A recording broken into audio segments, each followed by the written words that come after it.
All the world was there, laughing, smiling, jesting, drinking, but not Banquo. Macbeth, the royal host, walked among his guests in high good humor, found a place at a table, sat down. "We'll drink a measure," he proposed. When he saw a man appear in the doorway, a grim, muffled-looking man who eye caught his, and who beckoned, Macbeth left the table and went to the man. He stood close, stared at him. "There's blood upon thy face," he murmured. Not murdered. "Is Banquo's dead? Is he dispatched? His throat is cut." Macbeth nodded. "And Fleance, what of the son?" The man shook his head.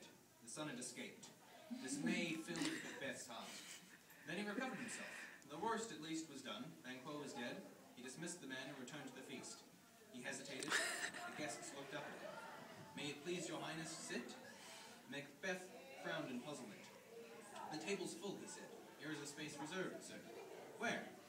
"Here, my good lord." He looked. He grew deathly white. He shook and trembled till he could scarcely stand. He tried to speak. His voice was thick with dread.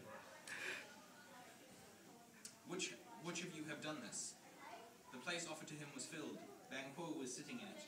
Banquo, his head half off, all painted with his life's blood. Grimly the ghost of the murdered man glared at his murderer. "Thou canst not say I did it," moaned Macbeth. "Never shake thy gory locks at me." Amazement seized the table as the guests saw the whitened king shake and stare and mutter at an empty stool. Urgently the queen tried to calm the company, and still more urgently to calm her frantic husband. "Why do you make such faces?" she whispered to him. "When all's done, you look but on a stool." Neither she nor anyone else could see what he could see. The ghost had come for him alone. Then it departed, and briefly Macbeth recovered himself. But not for long. The gashed and bleeding spectre returned, and its dreadful looks drove the king into a frenzy. The feast broke up in dismay, the guests rose, rising in confusion.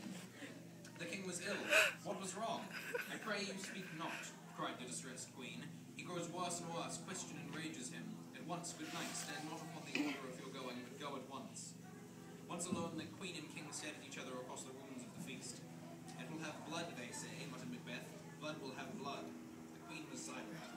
"How sayest thou that Macduff denies his person at our bidding?" he murmured, his thoughts turning to another enemy as he recollected that Macduff had failed to attend the feast. "Did you send him, sir?" "I heard it by the way," he said, "but I will send." Another crime, another murder, but it didn't matter anymore. "I am in blood stepped in so far," he sighed, "that should I wait no more, returning were as tedious as go were." He shook his head. On the next day he would seek out those who had first set him on the dark and bloody path along which he had travelled so far, the weird sisters. "More shall they speak," he said, "for now I am bent to know where the worst means the worst." They were waiting for him. Weird sisters! They were waiting for him, even as once they'd waited before. They knew he would come. They waited in a dark room in a dark house in Forres, not very far from the royal palace, and while they waited, they made ready. Double, double, toil and trouble, they chanted, as they moved about a cauldron that smoked and reeked in the middle of the room.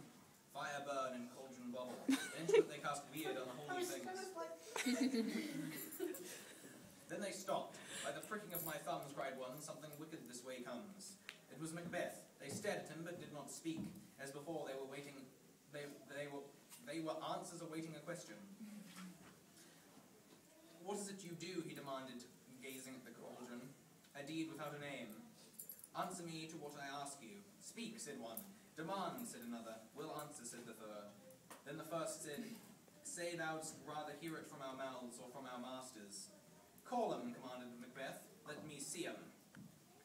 The weird sisters obeyed. They poured blood into the cauldron, and presently there arose from it wreathed in smoke and wearing a wand helmet, a severed head. You need to pull the severed head out of the cauldron. It hovered in the air and stared at Macbeth.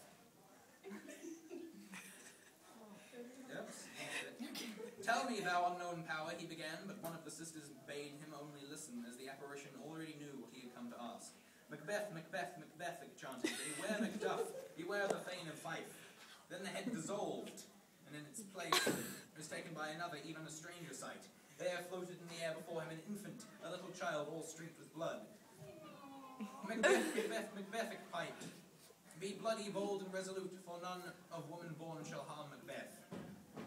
He would have asked more, but the second apparition had already vanished, and in its place taken by a third, another child, but now it was a child wearing a crown and holding out the branch of a tree. Macbeth shall never vanquished be, this apparition told him, until the great Birnam Wood to high Dunnisian Hill shall come against him. That will never be, cried Macbeth, as the third apparition sank into the smoking nothingness. What he had been told lifted up his heart, and bewitched his spirits as if with wine. No man born of woman could ever harm him, and he would never fall till Birnam Wood came to Dunnisian. Dance name. Yep. Dance, alright. Such things could never happen, so he would never fall. Yet there was one thing still he wanted to know. Shall Banquo's issue ever reign in this kingdom, he asked. Seek to know no more, he was told. But he insisted, and at length they had his answer. Before peering eyes, the cauldron sank away, and out of the thick air, silent and gleaming, there stalked a procession of kings. One by one they passed him by, each with a stare and each with a nod. 5, 6, 7, 8 in all. Then came Banquo. Banquo was thick and clotted with blood. He pointed to the last of the kings who held up a glass, and in the glass were kings and more kings stretching out into a future time. Banquo smiled. Those kings to come were his. Suddenly Macbeth was alone. Banquo, the kings and the weird sisters had vanished. Where are they? He cried wildly. Gone! Let this pernicious hour stand accursed in the calendar. Banquo's children would be kings. Macbeth would be baron. He himself was the beginning and the end of his line. But that was in the future. Present matters needed present action. That very day he sent men to murder Macduff. But Macduff had forestalled him. He had fled to England and joined Malcolm, the dead King Duncan's son. But he had left his wife and children behind. Where is your husband? Demanded Macbeth's murderers as they burst into her home. She would not tell them, so they killed her, and all her children, and every living soul in the house. Okay, so they're killing Macduff's children. Yep. Just to clarify, not Macbeth's wife. Okay. Yeah, so So do I die again? Murder. yeah. So everyone that's in Macduff's house dies. Woo! But Macduff's not there. Yes, he is Okay. You're not there. Oh, you're not there. Do. In England, in peaceful sunlit England, Malcolm and Macduff talked together of the sad plight of their own land that lay under the shadow of the tyrant king. Presently a messenger approached, a nobleman from Scotland. His looks were strange, his speech halting. How does my wife... Ginger, get on the stage. Scotland came. Come on, that's the perfect opportunity. Alright. How does my wife? Asked Macduff. Macduff, where are you now? Yes. Why, well! And all my children? Well, too. The tyrant had not battered at their peace. No, they were well at peace when I did leave them. Then the messenger could keep back his terrible news no longer. Your castle is surprised. Your wife and babes savagely slaughtered. The great blow fell. Grief turned Macduff to stone. The world was empty for him now. Nothing remained but revenge. Macbeth had gone to that one, Dunsinane, and with him, like a painted shadow, went his queen. Malcolm and Macduff were marching against him, and he must needs prepare for war. He had no fear. No man born of woman could ever harm him, and he would not be vanquished till Birnam Wood should come and move to Dunsinane. I'm terrible at that. Dunsinane. Dunsinane. Okay, Dunsinane. Those are the promises of fate. Yet he must be ready because fate, he knew of old, needed a helping hand. It was night in the castle of Dunsinane, and two figures stood close together in the dark hall. One was a doctor, the other one a waiting woman of the queen.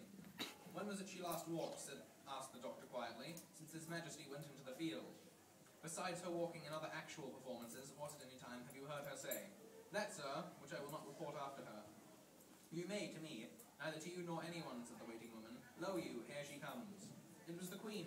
She carried a taper and was in her night attire. Her eyes were open, but she was asleep. What is it she does now? Whispered the doctor. Look how she rubs her hands. It is an accustomed action with her, murmured the woman, to seem thus washing her hands. I have known her continue this in a quarter of an hour. Yeah. Hark, she speaks, said the doctor eagerly, and he and the waiting woman listened intently to the strange mutterings of the queen. Out, damned spot, out, I say. Her hands seemed to gnaw at each other like feverish mice, and the taper tipped and tilted, making wild shadows behind her. Then she cried cried out in a voice that filled the listeners with horror. Who would have thought the old man to have so much blood in him? She has spoke what she should not, whispered the waiting woman. I am sure of that. Then her mistress, the queen, still rubbing at her hands, complained that the smell of blood would not go, and that she who had once told her husband that a little water cleaned them of the deed now cried out in anguish. All the perfumes of Arabia will not sweeten this little hand. Then she drifted away. To bed, she sighed. What's done cannot be undone. To bed, to bed, to bed. Malcolm and his army drew near. Already burning wood was before them. It was thick and leafy. Let every soldier hew him down a bow, commanded Malcolm, and bear it before him. Quickly it was done, and presented it seemed that Burnham Wood itself was moving towards Dunsinane. Macbeth, secure in his prophecies, awaited the oncoming army. Suddenly he heard a cry, a desolate cry of woman. Once such a sound would have alarmed him, but now he was past all fear. Warily he asked the reason for the cry. The queen, my lord, is dead, he was told. He shrugged his shoulders. That's cold! It was cold. She should have died hereafter, he sighed.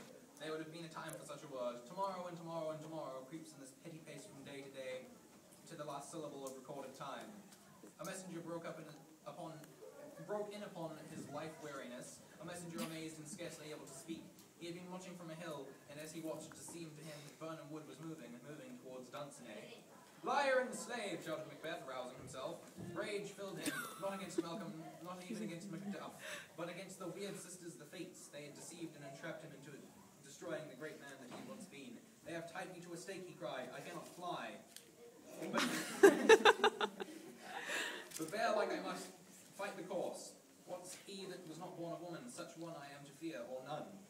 This last promise sustained him as he rushed from the castle to face his enemies. He fought like a giant, for who could harm him? His life, though he valued it as nothing. Die!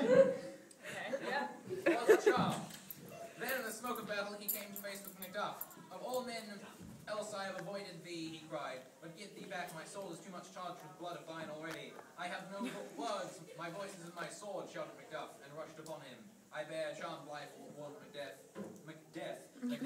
parrying his enemy's blows, which must not yield to one of woman born. To spare thy charm, panted Macduff, his murdered wife and children ever in his thoughts. Macduff was from his mother's womb untimely ripped. The last promise had been broken, and the last prophecy fulfilled. The end had come. Nothing now remained for him but to perish bravely, like the soldier he had been. Lay on, Macduff, he cried, his sword and shield grasped firmly. And damned be him that first cries, hold, enough. They fought, and Macduff killed Macbeth. Then he cut off his head, and carried it, dripping, to Malcolm, the new king. He held it up on high, and its sightless glare bore witness to the double truth of fate. And then there's Macbeth's head on a pike. Oh God! Here we go. Come on! Beautiful. Just